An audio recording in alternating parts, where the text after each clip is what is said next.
Picture a line between passive and aggressive. At the middle point of this line lies assertiveness, a place where you work with others by finding the right language at the right time to express your feelings and thoughts. The ability to express feelings, it's the ability to express beliefs and thoughts openly, being able to voice opinions, disagree, and take a definite stand, even if it's emotionally difficult to do so, and even if you have something to lose by doing so. It's the ability to stand up for personal rights, not allowing others to bother you or take advantage of you. Assertive behavior is not overly controlled or shy. It's an expression of feelings and beliefs directly without being aggressive or abusive.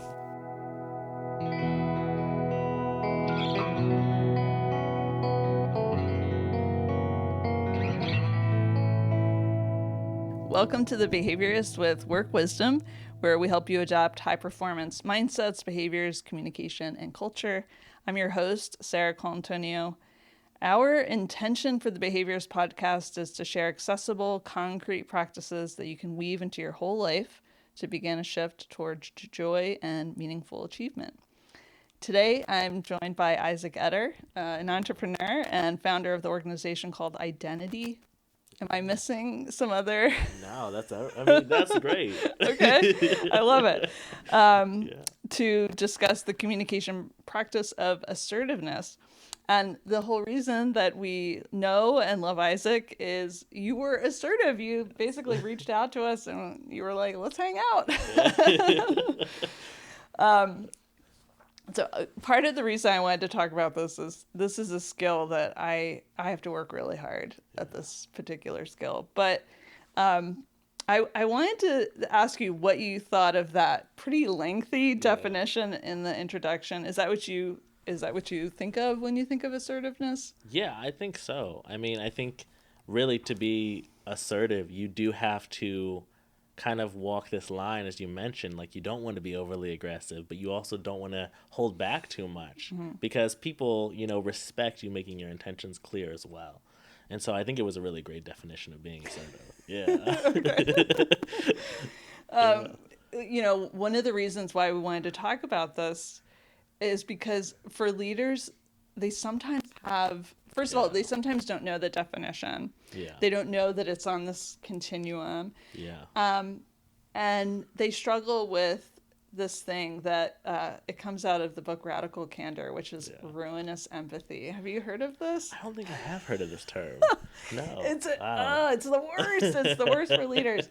So it's basically when you feel too worried that you're going to hurt somebody's feelings, so you don't say anything, even if the thing that maybe your direct report is doing isn't right, is the wrong thing, or it's not good enough, but you feel so bad. You're like, I don't want to hurt their feelings, and then so you don't say anything. Yeah. That's ruinous empathy. That's like, you're not helping. I understand helping. Ruinous empathy. Wow. As somebody who has employees, I understand ruinous. Exactly. So constructive assertiveness, this idea of being assertive, is clearly communicating. It's being directive, but it's with care. So there's an artfulness to it, and it goes a really long way. In fact, another reason why we want to talk about it is not just the problem of ruinous empathy, but the benefits of being constructively assertive. There's a ton of research around it. So it's how we foster engagement. It's how we foster creativity. It's how we scale our success. So those of us that are kind of afraid to be assertive, oh my gosh, we're totally missing out. I sent you some notes earlier. There's it helps with overall health and safety, increase in productivity, decrease in costs, increase in employee satisfaction, because it helps in resolving conflicts, gaining resources for your team, clearing obstacles, profit, increase personal career success, creativity, all those things. I mean, the list goes on. It's a big one. Yeah. So, for you, why do you think it's so important? Yeah, I mean, for me, just such a timely thing for me personally, as I've been really thoughtful about kind of like the next round of hiring for me and what kind of leader I want to be. Like you said, like leaders can often fall into that candor. Would you say? What was the word? Empathy? Ruinous empathy. Can fall into ruinous empathy very easily. And I've definitely seen myself fall there in the past. And so I think one thing that's the top for me when being assertive is that when you're assertive and you're clear, you don't leave any areas for people to wonder about whether they're doing the right thing, or for you to feel like you can't change something because you weren't clear. And I've definitely fallen into situations where I've brought people on and said, do this. And certainly they've done that, but I didn't give a clear expectation or a process flow or how we do things. And by not being assertive in those areas, I left a lot of holes. And so for me, being assertive is all about a mutual respect that you're building. Because people want to do well. Like most people don't come into things negatively, but you set people up for failure when you're not assertive. And so just as a leader, that's, I think, why it's so important to be assertive, because these people that have chosen to follow you down whatever this path is deserve the respect of you being clear about what your intentions are. And I've certainly failed at that in the past, and I think I'm getting better at it now. But that's, I think, from a leadership perspective, why it's important to me. And from a personal perspective, you know, as somebody who has been a young person trying to make their name as an entrepreneur and as a leader, for me, I've always been like, you know, if I want these people to take me seriously, who I respect and I see, like you and Kendrin, I need to be clear about like, hey, like I want to come and sit with y'all because I want to learn from you. Like I want to add value where I can, and I want to learn from you and be a part of your ecosystem because I see you as valuable, and I hope that I can be the same. And being assertive in that way, I think especially for young people, is really important because that's the only way you really grow and learn. We can learn a lot from the internet, but valuable relationships and mentorship is where we really grow. And in order to get those, you have to be a little bit assertive. And it can be nerve-wracking, and you're going to have to be okay with people saying no or ghosting you. Sure. Because it does happen, but you know, all it really takes is one yes, right? And so it's much better to just be assertive and say, hey, can I get 30 minutes of your time? 30 minutes, I just want to sit down and learn how you got to here because I want to get there one day. I think it's the best thing we can do, especially as young people, but just as people who want to learn and grow in general. You know, you're talking about those holes. I have to wonder, like, how much are we missing out on? Because, like, what's going on with that kid that in their heart they're like, I want this, and then, you know, and they don't say exactly. So it's like so it's also part of emotional intelligence. It's a skill, so it's completely developable. It's not just a personality trait. You know, you can leverage it. You can say, all right, I'm gonna use it today. I think there's certainly many times that I've failed at it. You know what I mean? Like the only way to get good at being assertive is to fail at being assertive one or two times. You're so right. You know what I mean? And that's what we miss half the time, because it's the same with entrepreneurship, right? It's the same with business. You can have a good idea, but the execution is where it matters. And it's the same with all of our soft skills, because we can learn them all. We have to just start. And that can be the scariest part, is to just send that message, to approach that person, to go to that mixer. That's step one, but in a lot of ways that can be the most daunting for whatever reason it may be. But I hope to encourage people to take that first step because it really is where you find out, you know, what's next, what you love, what you don't, what kind of leader you want to be, what kind of entrepreneur you want to be. It's by being assertive and taking that step forward where you can actually find out. Because if you never take it, you never know. Right. And that's worse. Oh, that's the worst. That's the worst. Regret. Regret is worse than failing at being assertive a couple times. See, that's why I'm obsessed with this, because I was in a meeting like 3 years ago. I should have spoken up. I still think about it. I didn't speak up. And I regret it. It sits with you. Yes. It sits with you. And trust me, if I can't sleep some nights, I'm thinking about all the things I should have said in meetings or calls or podcasts. Like it just lives with you when you miss that opportunity. And I think we don't do enough to also sometimes allow that doorway to exist for people. Because being assertive can be so intimidating, I always wonder, and at least in my experience, always hope to create like as open door as possible for other people to be assertive with me, right? Yeah. I love having hour coffees with people, and I don't think that I'm some great success, but I just being one step ahead of somebody, the person who's a step behind you, taking that 30 minutes can mean everything. Yeah. And so it's like, on one end, we need to help people be more assertive, but at the same time, as leaders, we also need to be accepting of that assertiveness and be willing to like reach our hands out when we can, Yeah. and pull other people up. Yeah. Yeah. That's also being assertive, I think, to be honest. Yeah. It's saying like, oh, people have opened the door for me, so I'm going to open the door for other people. Yeah. Beautiful. Yeah. I love it. I love that. Thank you. Here at Work Wisdom, we say that in order to be constructively assertive, we can maximize. There's a couple ways we can do that, and one is to practice self-awareness, do the self-check. And you really were touching on this, thinking about when was there a time when you benefited from someone being assertive with you, direct with you. Yeah. I feel like for me that's such a good reminder. It's amazing. Yeah. I have some fantastic mentors. And even just last week, a mentor just sent me an article and he said, I feel like I really just need to pound this into your head. Like, I just don't think you get this. And I remember at first, you would want to be defensive. Like, what do you mean I don't get it? I'm doing fine. But I remember I just stared at the message for 2 minutes and I was like, I should be really grateful that a mentor can look at an article and say, Isaac isn't great at this. He should read this article. Yeah. And like that's self-awareness. That's the step one. And I think, to take it back into like an organizational leadership, like when I think about even just like the past couple of months of doing first hires and hiring contractors to do whether content work or something, like when I think about self-awareness for me, when people weren't meeting the high quality or what I wanted from them, even though I gave them the assignment, I think as leaders, we can be very quick to go and be like, oh, you're not doing this right. You're not doing this right. But self-awareness as a leader is wondering, okay, I gave out this assignment to this person. I hired this person, whether for a short term or a long term. And if they're not meeting what I want them to achieve, I need to first reflect on what did I tell them? Yeah. What packet of information did I give them to go off of? And like for me, that's why I realized like I just need to do a whole lot more work in being assertive and clear on like what our expectations are, what are our operational flows, like how do I want things to be done?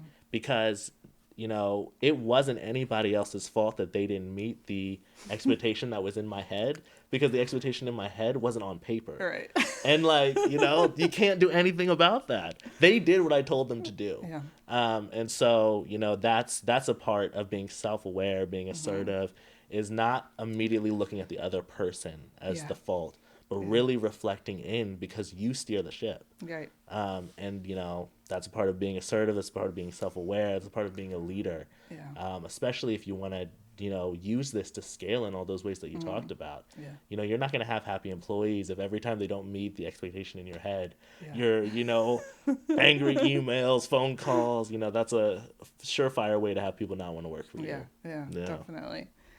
One of the other things that we talked about is being intentional and clear in our communication. So going back to that radical candor, that it's a really good book, by the way, where she talks about when you are practicing radical candor, it's caring personally, but challenging directly.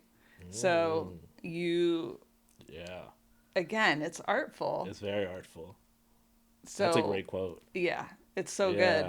Wow. And actually, so she worked with an executive who's at Facebook now, but this was back when they were at Google, and she did a presentation, and after the presentation, her boss was like, I want to talk to you. And she told her some of the good things she did. And then she said, one thing that is a problem is you use and and it takes away from your credibility. And she was like, okay, whatever. And she was like, I'd like you to get some coaching. Yeah. And she's like, it's fine. And she said, I don't know how many times I need to tell you, but you need to get coaching. Yeah. And so it was bananas because it's incredibly intelligent, and she was kind of defensive about it. But then she said, so then I went, and I only needed like 2 or 3 sessions, and it was fine. And now I don't and ah when I do my presentations. But it was one of those moments where she had to be direct. Like, this is what I'm hearing. You're really smart, and you gave really good information, and you said and ah so many times it was distracting. Yeah. And since I taught public speaking, that example really sticks in my head. You love it. Yeah. So being intentional and clear in our communication, we have our authentic communication book, and we have a section about, what you were talking about before, about what am I expressing to the other person? Like, is it clear? And do they have buy-in? Are they saying, yes, this is, I understand, this is what can be done? Absolutely.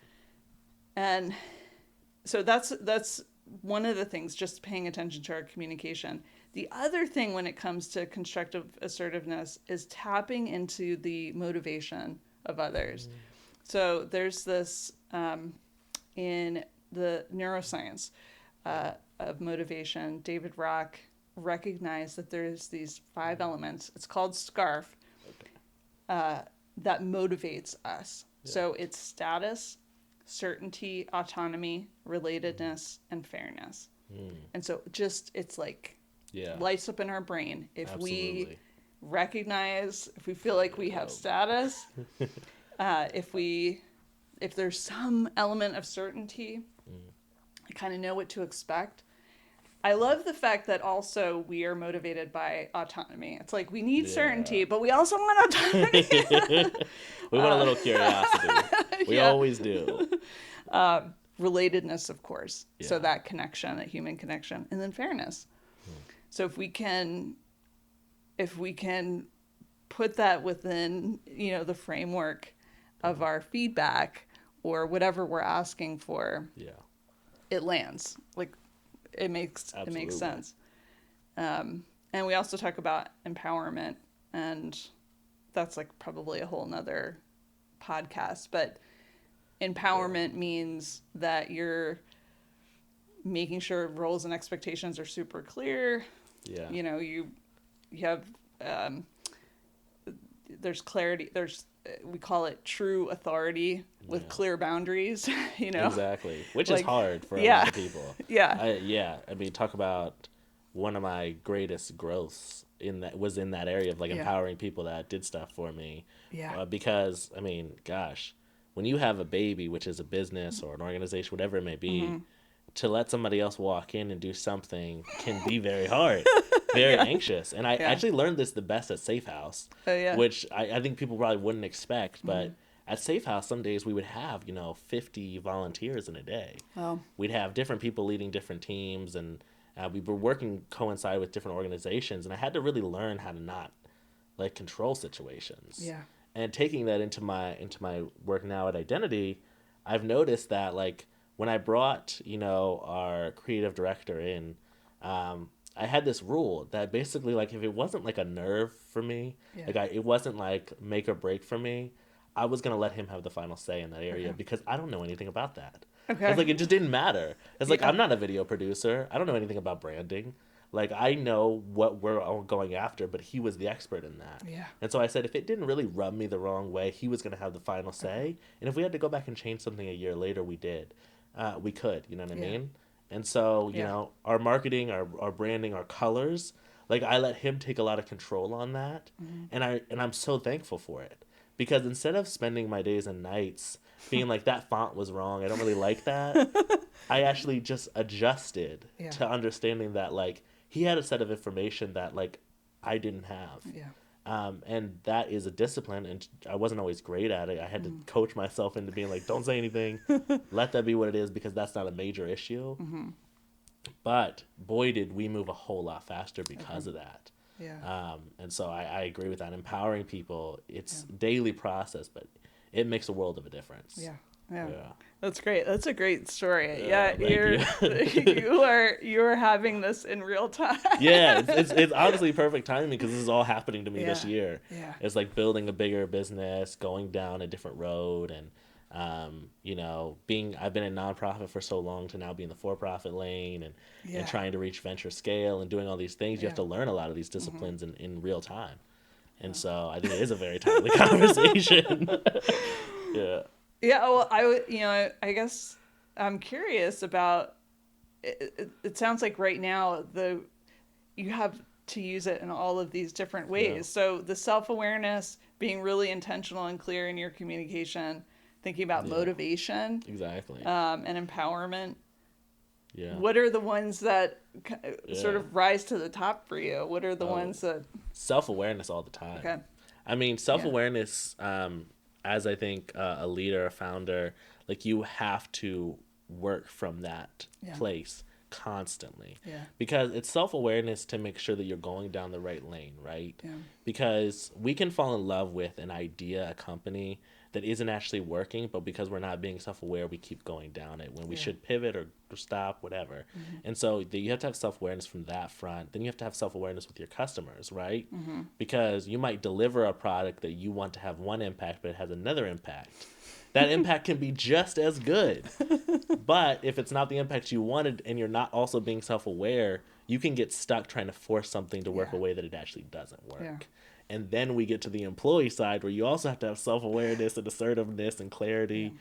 And so these are really how these things are working and manifesting for me right now, is making sure that at the beginning or end of every day, I'm just like thinking through the interactions that I had, with a VC. What did they say? What were their concerns?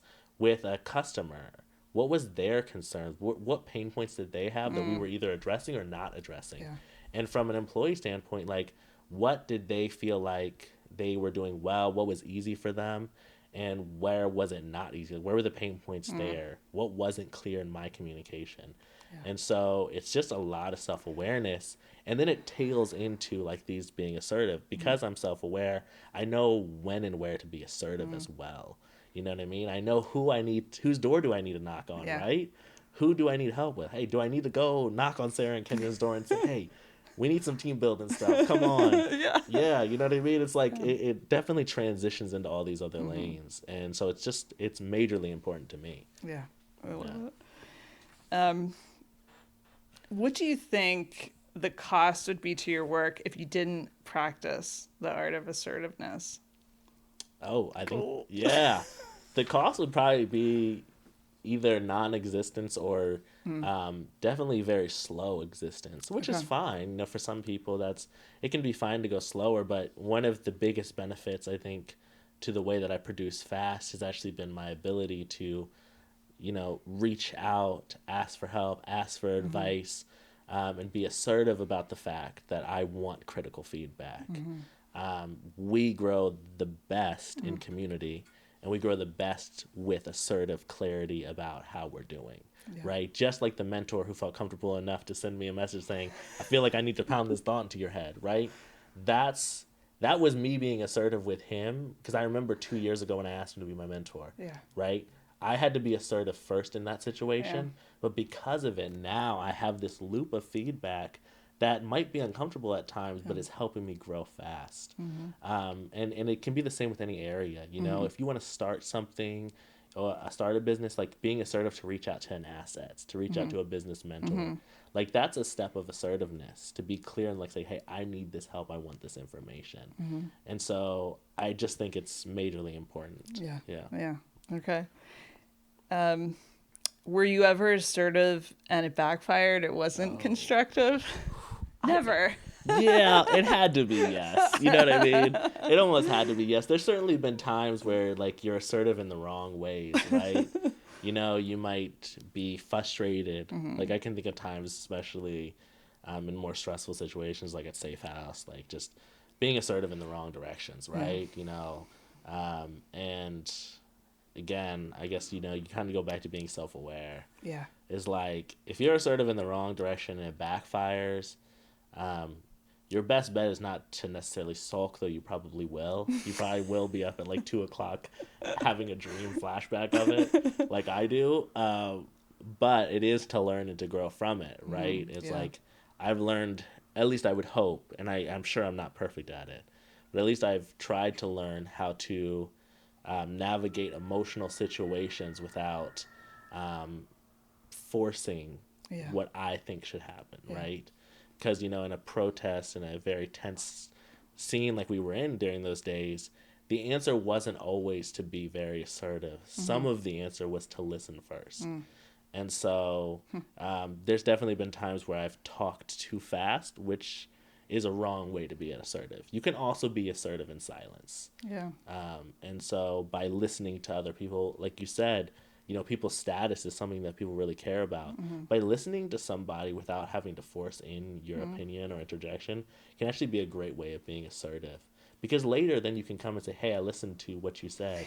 These were the points that really stuck out to me. Yeah. And it could be a month later, it could be a week later, but that's still being very assertive by listening clearly. And that goes, again, from client to staff to stranger to somebody of status.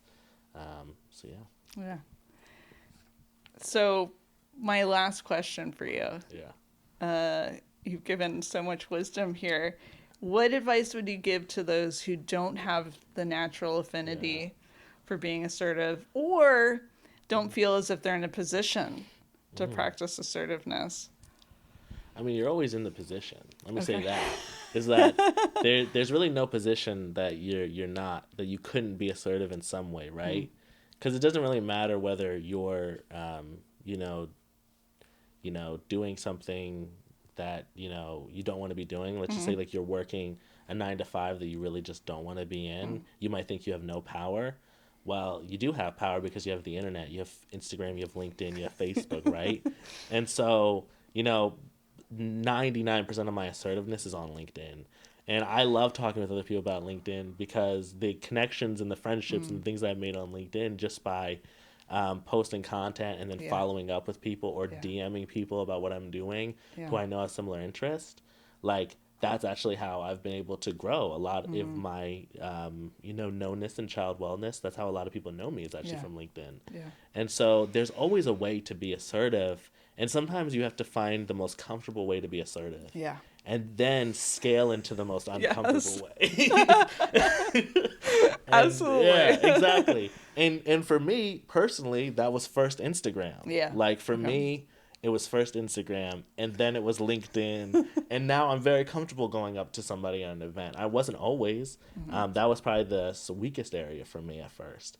But now it's like, okay, I've kind of gained that muscle of like, it doesn't really matter if somebody responds how you want them to or not. Yeah. Sometimes it's actually just more about getting in people's heads. Yeah. And I could do a whole nother podcast about how part of my assertiveness is just being in people's thought process when they think about certain things.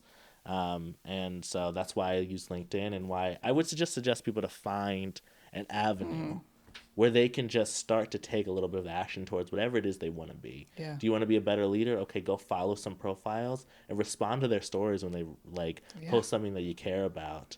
And that's a way to start being assertive and getting in that lane. And show up. That's all you really can do, is just show up to things. And so, don't make too many excuses, though.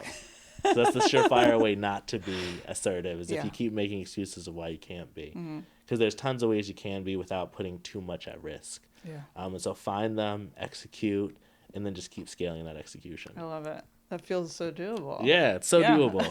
So easy to hide behind your screen at first. And I respect it. I respect people that hide behind their screens at first, but at least are making movement. Yeah. Because a step forward is better than no movement at all. Yeah. And it doesn't really have to look however you think it has to look. Yeah. It can be done in your way and in your comfortable zone, because there's all kinds of factors that people experience that we can't prejudge. Yeah. So we can't make a guidebook for how assertiveness should look. Yeah. You have to do it in your own language and get to the point that you want to get to. So just make that step forward. I love it. Yeah. Thank you, Isaac. Absolutely. Thank you for having me. Yeah, thank you for coming. I mean, the wind out there, I don't know if people could hear the wind. Yes. But yeah, thank you for coming to talk about the art of Absolutely. assertiveness. I really appreciate it. Thank you, listeners, for downloading The Behaviorist. We hope you'll subscribe. Please reach out to us through our website, workwisdomllc.com, where you can enjoy Work Wisdom Press and productions, ask questions, and give suggestions of topics you'd like us to explore in future episodes. We have a custom where we end with a quote. This is Audre Lorde. "When I dare to be powerful, to use my strength in the service of my vision, then it becomes less and less important whether I am afraid."